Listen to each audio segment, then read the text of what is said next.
ہمارے ہاں ایک عادت ہے، جب آدمی فتوے کی طبیعت اور دنیا میں داخل ہو جاتا ہے نا، تو ہر چیز کو پھر وہ فتوے میں شدت پیدا کرتا چلا جاتا ہے. تو ہم ہر چیز کو یا واجب بناتے ہیں یا حرام قطعی بناتے ہیں، یعنی اس سے کم رکتے نہیں. مزاجوں میں شدت آ گئی ہے بہت زیادہ مزاجوں میں. اس نے ہمیں نقصان پہنچایا ہے، مسلک کو بہت نقصان پہنچایا ہے. قاعدہ یہ ہے، جس دلیل سے فرض یا واجب ثابت ہوتا ہے اس سے کم تر دلیل سے حرام ہونا ثابت نہیں ہو سکتا. اب ہمارا تو حال یہ ہو گیا ہے، ہم تو اٹھا کے، یعنی آپ حیران ہوں گے، ہم تو اٹھا کے کیا جانا ہے اوپر. ہم تو جو ہمارے دور سے ذرا پہلے بڑے ہمارے اکابر علماء گزرے ان کی کتاب اٹھا کے کہتے ہیں یہ لکھا ہے. ہم تو یہاں تک نیچے چلے گئے نا. آپ سمجھ گئے نا. وہ بہت میرا اوائل زمانہ تھا، ینگ لائف تھی، ینگ. کسی نے مجھ سے ایک مسئلہ پوچھا، میں نے ان کو بتایا تو ہمارے مولانا صاحب تھے، خطیب تھے جنگ میں مسجد میں، وہ انہوں نے مجھ پہ فتویٰ لگا دیا.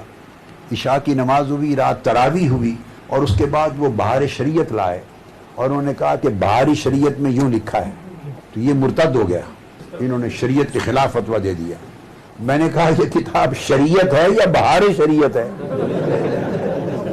بھئی صدر الشریعہ نے، ہمارے اکابر ہیں وہ، انہوں نے آسان طریقے سے مسائل شرع اس کتاب میں جمع کر دی ہیں، مگر اس سے اوپر بھی کوئی چیز ہوگی. کیا ہمارا یہ عقیدہ تو نہیں بن گیا کہ جو اس میں درج ہو گیا وہ کتاب و سنت کے درجے میں ہے، اس سے اختلاف کرنے سے آدمی خارج. ہم اس طرح پر پہنچ گئے. یہی تو بتا رہا ہوں، یہ بن گیا ہے. اس نے ہمارے عقیدہ اور مسلک کو بے پناہ نقصان پہنچایا. ہم علمی اصولوں سے ہٹ گئے. ایک مرتبہ بہت سے علماء کسی ایک شرعی مسئلے کے اوپر میرے ساتھ اکٹھے ہوئے.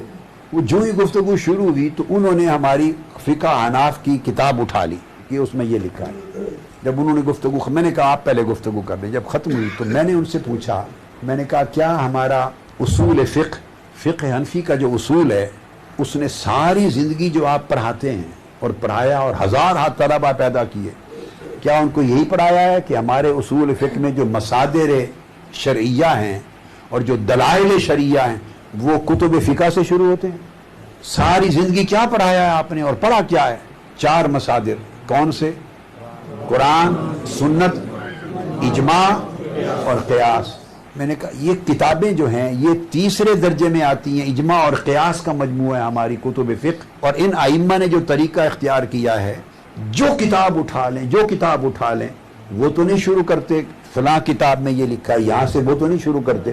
وہ تو ابتدا قرآن سے کرتے ہیں، پھر حدیث سے لاتے ہیں دلیل. تو کیا یہ مناسب نہیں ہوگا کہ ہم اس موضوع کو سب سے پہلے قرآن سے دیکھیں؟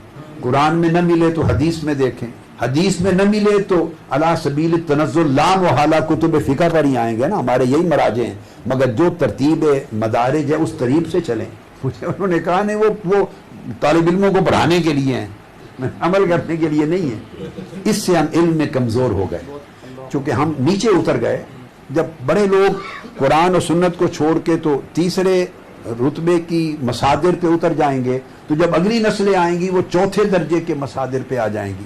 جو ان سے اگلی نسلیں آئیں گی وہ 5ویں 6ٹھے درجے پہ آ جائیں گی، حتیٰ کہ حکایات پر اور معاصرین کے زمانے کی لکھی اردو کتابوں پر آ جائیں گے، اور وہ ان کے کل مراجع اور مصادر اور ماخذ ہوں گے. اس سے علم ہمارے گھر سے رخصت ہو جائے گا اور ہم ناقل رہ جائیں گے حکایات کے.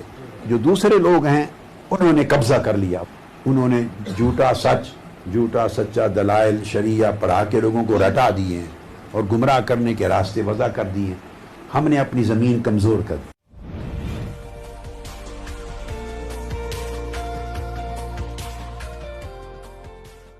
ہمارے ہاں ایک عادت ہے، جب آدمی فتوے کی طبیعت اور دنیا میں داخل ہو جاتا ہے نا، تو ہر چیز کو پھر وہ فتوے میں شدت پیدا کرتا چلا جاتا ہے. تو ہم ہر چیز کو یا واجب بناتے ہیں یا حرام قطعی بناتے ہیں، یعنی اس سے کم رکتے نہیں. مزاجوں میں شدت آ گئی ہے بہت زیادہ مزاجوں میں. اس نے ہمیں نقصان پہنچایا ہے، مسلک کو بہت نقصان پہنچایا ہے. قاعدہ یہ ہے، جس دلیل سے فرض یا واجب ثابت ہوتا ہے اس سے کم تر دلیل سے حرام ہونا ثابت نہیں ہو سکتا. اب ہمارا تو حال یہ ہو گیا ہے، ہم تو اٹھا کے، یعنی آپ حیران ہوں گے، ہم تو اٹھا کے کیا جانا ہے اوپر. ہم تو جو ہمارے دور سے ذرا پہلے بڑے ہمارے اکابر علماء گزرے ان کی کتاب اٹھا کے کہتے ہیں یہ لکھا ہے. ہم تو یہاں تک نیچے چلے گئے نا. آپ سمجھ گئے نا. وہ بہت میرا اوائل زمانہ تھا، ینگ لائف تھی، ینگ. کسی نے مجھ سے ایک مسئلہ پوچھا، میں نے ان کو بتایا تو ہمارے مولانا صاحب تھے، خطیب تھے جنگ میں مسجد میں، وہ انہوں نے مجھ پہ فتویٰ لگا دیا.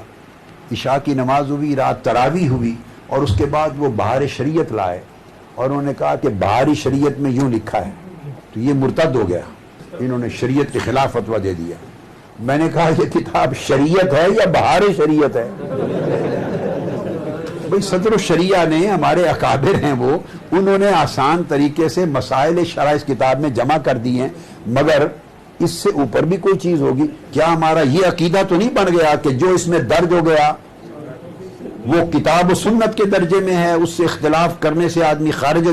ہم اس طرح پر پہنچ گئے. یہی تو بتا رہا ہوں، یہ بن گیا ہے. اس نے ہمارے عقیدہ اور مسلک کو بے پناہ نقصان پہنچایا. ہم علمی اصولوں سے ہٹ گئے. ایک مرتبہ بہت سے علماء کسی ایک شرعی مسئلے کے اوپر میرے ساتھ اکٹھے ہوئے، وہ جو ہی گفتگو شروع ہوئی تو انہوں نے ہماری فقہ احناف کی کتاب اٹھا لی کہ اس میں یہ لکھا ہے. جب انہوں نے گفتگو، میں نے کہا آپ پہلے گفتگو کر لیں. جب ختم ہوئی تو میں نے ان سے پوچھا، میں نے کہا کیا ہمارا اصول فقہ حنفی کا جو اصول ہے، اس نے ساری زندگی جو آپ پڑھاتے ہیں اور پڑھایا اور ہزار طلبہ پیدا کیے، کیا ان کو یہی پڑھایا ہے کہ ہمارے اصول فقہ میں جو مصادر شرعیہ ہیں اور جو دلائل شرعیہ ہیں وہ کتب فقہ سے شروع ہوتے ہیں؟ ساری زندگی کیا پڑھایا ہے آپ نے، اور پڑھا کیا ہے؟